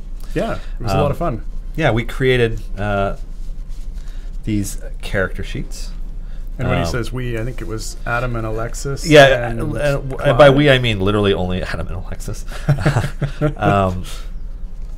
So here's your character here, Bugbeard the Salty.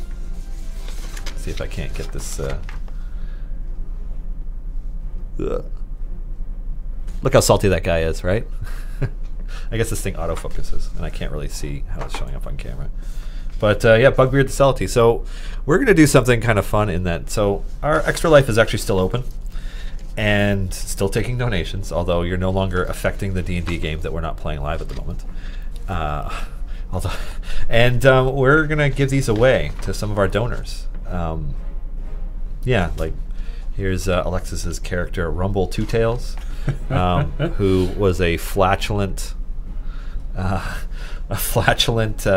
tabaxi barbarian that nearly got her brain sucked out by a mind flare in the first 10 minutes of playing because somebody donated money to our stream and we drew a card and a mind flare spawned and nearly killed everybody instantly right off the bat. Yeah, I don't think we really got into any of the campaign content. I think it was all just card after card after card. We were very lucky to have such a generous audience that was willing to donate to our misery by throwing obstacles in our path. Death by donation. Yeah. So the first, that's perfect. Actually, that's what we should call it next time. The first thing being a mind flare that attacked us before we even got into the haunted house we were going to, or the haunted manor, and then like a party of yetis that attacked as we got there, and then in the second room after I killed everybody with rock music. We got attacked by a beholder. Yeah, but before that, one of the cards just turned Peter right into a ghost. Oh yeah, and one of our unlucky players, we rolled a die, and Peter's Conquest Paladin just dropped dead, and then resurrected as a spirit permanently tied to the manor for all time. That was ruthless, actually. That's so. I know Peter was. That's it. I'm just going home now. Yeah. He's like, well, I guess I'm dead, but it's like, no, you're not just dead. Your soul is forever trapped in this place. You are a part of it now. So that was a lot of fun. We had a lot of cool goals. If anybody wants to contribute, all the donations go to the BC Children's Hospital Foundation. And I think we passed 6,000 something. on it. I think we did pretty well. I think it beat last year. 6,517. Yeah, it's still going up. Yeah, and so because of that, we have unlocked 2 things for our Idle Champions players. The first being a code for a single gold chest that anybody can use, and the second one being a code for 2 gold chests that anybody can use. So if you head over to the Codename Entertainment Extra Life page, because I'm not going to share those here, you have to go to the page to get them. It's creative. It's very creative Codename. Yeah, you like. I think Erica's did those ones actually. I like them. They're simple. They're straightforward. They're self-explanatory. You know why you got them.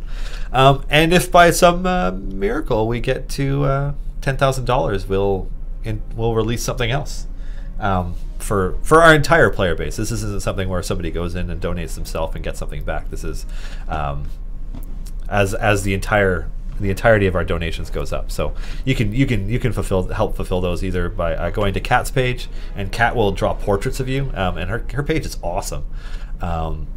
Including the pictures of all the portraits that she did for Idle Champions in there as well.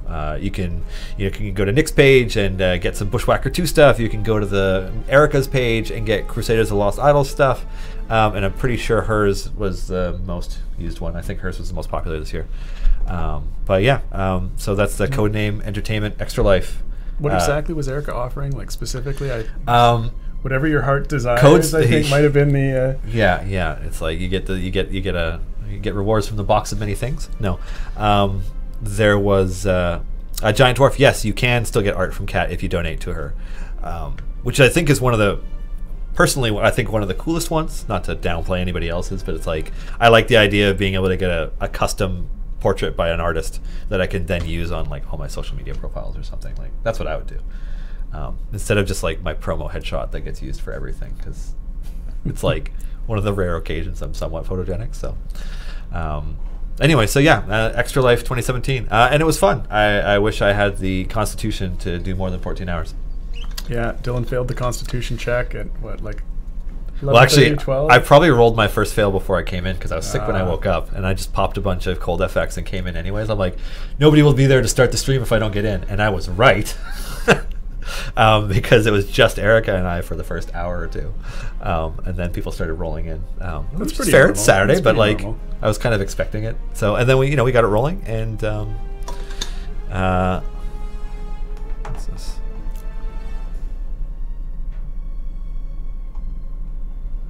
Looks like we're having another raffle. There isn't a raffle going on right now. I know it's 2:40, but there isn't a raffle live. So you guys can stop. You can stop typing it in. It's one of those things where it's like the game Lemmings. Like you point one in a direction and they all follow. Right. Yeah. Someone types raffle. It's it. Everyone must be a raffle. Yeah. Well, people also when they log in or when they switch over, they immediately just type it in. Just in case, right? Yeah. I mean, you wouldn't want to make sure. Yeah. Anyways, there isn't a raffle yet. There will be one more, and it will be a good one. But you gotta wait.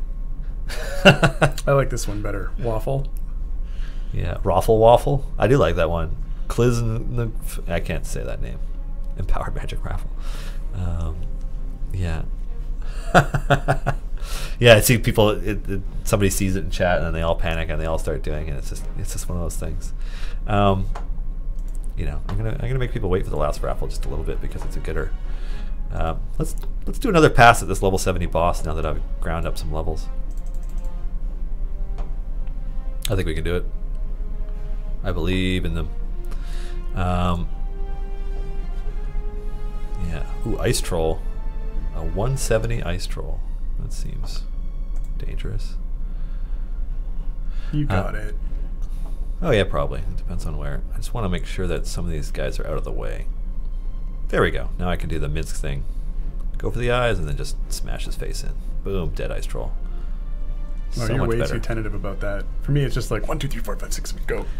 No, I like to time them because sometimes there's a delay in Minsk doing it, and so the other ones will go off, and it's like I want them to do double damage. Dave, come on.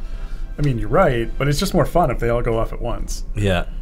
If I swapped Minsk and Hitch, that's actually not accurate, Niall Sustainant, because Hitch hits way harder, or at least my Hitch does. So it's like DPS goes down. Yeah. Any further discussion about using multiple favor types for a blessing? Oh, Daylight to Sunder. I think that question was asked before. It was. It's yeah, an interesting idea. I mean, it's certainly something that stood out both to myself and I know when Justin heard it as well. It was like, yeah, that's kind of a cool idea. Mm-hmm. It's not something that we're going to go in off the bat, right? Certainly because we've got a number of different favors that are going to end up in there for the couple of campaigns. But I mean, once the game's more fleshed out and we've got a couple of different favors in there, then it could start making sense. Yeah. So I feel like we'd be remiss if we didn't mention this again. So I'm going to bring this up before we get to our last raffle. We have a Gleam contest right now where the top 5 winners all get Idle Champions of the Forgotten Realms t-shirts with Iris on them in the background, a nice beholder, in their size. As well, on top of that, the grand prize winner will win a copy of, watch your face, this thing's heavy, Tomb of Annihilation, the board game, by WizKids. This is it's a nice heft to it for a board game. This is the half invisible edition. Yeah. Sort of the solid version of it. wow. So that's part of our Gleam giveaway is the grand prize winner. We will mail this to you. It's a brick. We will ship it ourselves. It is a What brick. is the shipping on that? I mean, geez. It's expensive, probably. Probably half the cost of the game. Probably be easier for us to purchase a copy for somebody on Amazon and deliver it to their house and then send them this one. It's true. Easier too, right? Because we don't have to go to the post office. Yeah, right. Hey, it's so the giveaway is for a shirt. 5 shirts, and then the grand prize winner will get one of these. I just try not to hit you in the face with it and blind you permanently with the corner of this thing, because it is basically a big wooden brick, and so that is. That is part of the Gleam giveaway, and yes, it requires a Twitter account. But come on, I mean, we're going to ask for something. Might as well be a retweet. I can put that link back in chat actually if it's disappeared again. There it is. So I saw earlier there was a suggestion that actually we should remove the bottom bar there and just put the code on your forehead. Oh yeah? Yeah. Just write it in Sharpie across and then sit down. But if I don't write it in backwards, is it going to show up? No, it's not a mirror. That'll be fine. When it's you want to show up the code, you just put your forehead up near the camera. Yeah. Then players can see what levels your characters are. I think that seemed to be a priority to a lot of people. You know what it is? It's like, I don't know. It's kind of weird. That's weird having a code on my forehead. I don't know that I would do that. I do a lot of things, but a code. Maybe it should have been like an Extra Life thing. It could have been for a donation. Yeah. Code on the forehead. Yeah. So we got a slew of questions for you here, and so let's try and get some really. What do we got? Like punchy 8 questions. minutes. Yeah, we got about 12 minutes. And we're not going to make 5-6 minutes. Yeah, plus some outro stuff. All right, cool. Yeah. All right. Will we ever get to kill Dragon? I think eventually yes, but when I can't say. Yeah, Calliope is a half elf. Is there a plan to have her buffed by Ashara, either as an elf or a human? See, I don't know if it'll be Ashara, but will definitely be buffs that buff half elves. Yeah, definitely. Yeah. Does anyone know if you get more monsters if you kill them faster? You do. You get a new wave if you kill all the monsters that are on the screen. Yeah, you get a new wave when you kill every monster on screen. Yeah. So it's slower if you're taking too long to kill them. Yeah. Now there's a raffle going. And we'll get back to this in a second, but this raffle is for the complete Force Grey DLC. It's like the huge ticket, you're decking out 5 characters and getting a whole slew of chests, only because it's December kind of giveaway, because we're not going to be giving these away in a year. But in the spirit of Cimmeral, good luck, and we're going to get back to these questions and try and tear through these. Maharito, kind of new to the Steam party. What are your and Justin's roles in the company and with Idle Champions? Oh man, that's a complicated question to answer as fast as possible. So Justin and I founded the company, 2008? we basically do anything that anyone else doesn't have a specific role for in terms of the game. Justin does the main design pieces, and I head up the main technical pieces. And then otherwise, like I say, we're the founders, so we end up doing anything that isn't specifically on anyone else's plate. Like coming in on weekends to paint the wall green. Yeah, that ended up on my plate. It was a lot of fun actually setting that up, learning something new. So, yeah.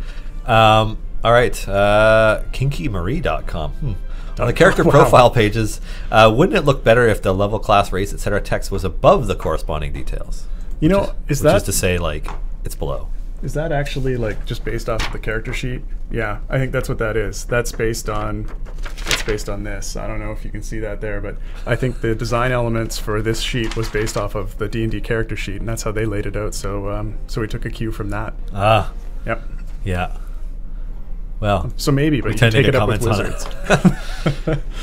Who we love Wizards. Of course. All right, so let's see. How about simply new adventures where the difficulty in gold find ramps up faster, and you don't need to go through 180 levels of junk? An adventure where a level 50 wall is equivalent to a normal 175.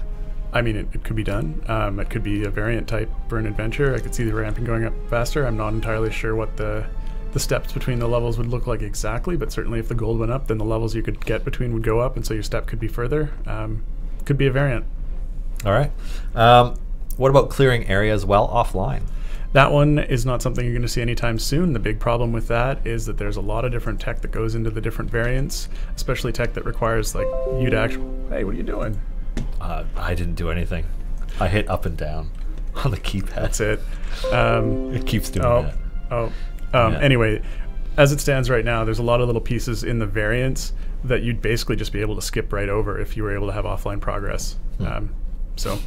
Yeah, I bet the audience could hear that. I'm pretty sure there's a loose wire somewhere that I just haven't been able to figure out which one it is. All right, we better track that down. And that error started happening after the stream when there were teenagers in here for 24 hours. Oh, so, no. I haven't had a chance to go over it, but I'm going to do that right after this. All right.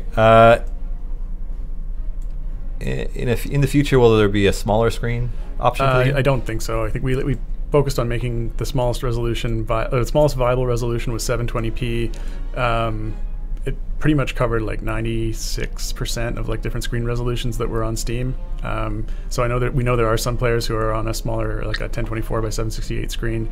But at this point, just it didn't leave us a lot of room to work, and so we're sort of balancing off, making sure that we could that everyone could play, as well as making sure we had enough space that we could actually get all the pieces onto the screen that we wanted to have.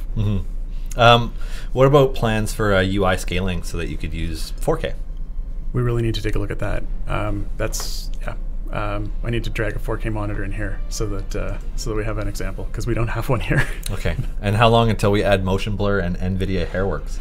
I mean, that's in the works. I'm going to say like in the next update. Those both be there, yeah, for sure. They're not going to be there next update. Just NVIDIA Hairworks, definitely. Yeah, Hairworks. It's like the one thing that like kills so all many of the people's characters GPUs. are going to have hair on them. In fact, and then the enemies too. You know, the wolves. You can see that flip. That'd be sweet. Yeah. In a game that's not totally 2D. Yes, a corpse, a wipe in progress. That's why we're trying to wrap this up. We're trying to get to be done before everything explodes and on fire. Let's see. Any plans for a sort of test screen where you make formations and play with champions and upgrades to workshop different ideas instead of just on missions? There are no plans for that at this time. Okay. Would you consider doing a faction event? People pick a faction at the start, and whichever one gets the most gold wins. I mean, we could consider it. I feel like that's something we've done before, and I can't remember what game we did that in. Maybe Bushwhacker. Yeah, it's something we could. It's something we'd consider. No promises, but it could be fun. Okay. Please enable auto progress as a default. Yeah, I mean that's something that we might actually end up doing. It's come up before. Yeah, and we recently talked about certain behaviors on like the auto progress. Like generally speaking, you don't want to just go forward one level. So we've talked about having that just come on when you go to the highest level you're at. Yeah. And then it only turns off if you go back manually or if you lose. And then once you push forward again, it becomes the default option. We might end up doing that just because that's the kind of behavior that people really, that makes the most sense. Like, okay. Nobody wants to just stop after the next level they're at. Yeah, yeah. Any plans to remove restrictions on changing the party when the party is being attacked? Nope. Nope. All right. You can't pull out your half-dead enemy or player and put a new one in. You can still change the enemies that are, or not the enemies. You can still change out your champions that are behind the attack line. It's just the current column in the formation that you can't switch out. I'm pretty sure. Okay, and which one of these do we want to answer as the last question? Because we got to wrap up.